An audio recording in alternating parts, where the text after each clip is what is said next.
আজকে আমরা এসেছি আমাদের প্রশাসনের কাছে, কিন্তু আমাদের প্রশাসন আমাদের চোর পুলিশ খেলতেছে।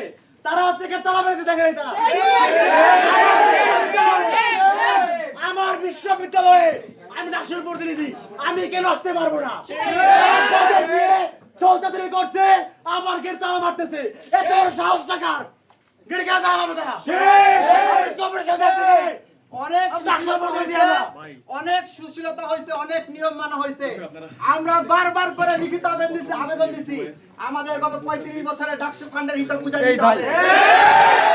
ডাকসুর অনেক বুঝাই দিতে হবে।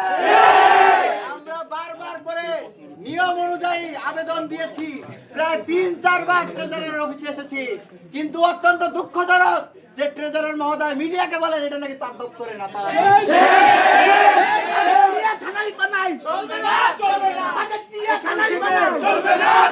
তারা আমরা চাই যে প্রেসিডেন্ট দোষর সুস্পষ্ট প্রমাণ থাকার পরেও কেন তাকে কার প্রশ্রয় এখনো তাকে পুলিশ ধরে না? তাকে কারা আশ্রয় দিয়েছে, প্রশ্রয় দিয়েছে? সেই রুহুল আমিন সহ তাকে যারা আশ্রয় দিয়েছে সবাইকে আইনে আনতে হবে। আমাদেরকে বলতে হবে কোন সাহসে তারা ডাকসুর প্রতিনিধি আসছে, গেটে তালা কিভাবে দিল তারা? গেটে তালা কিভাবে দিল তারা?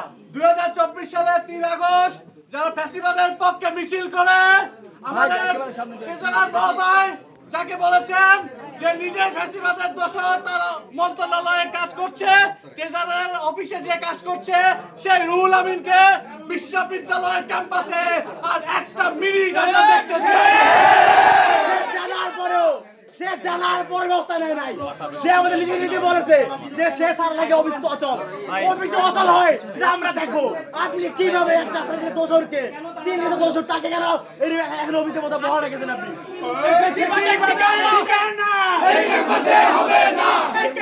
হবে না,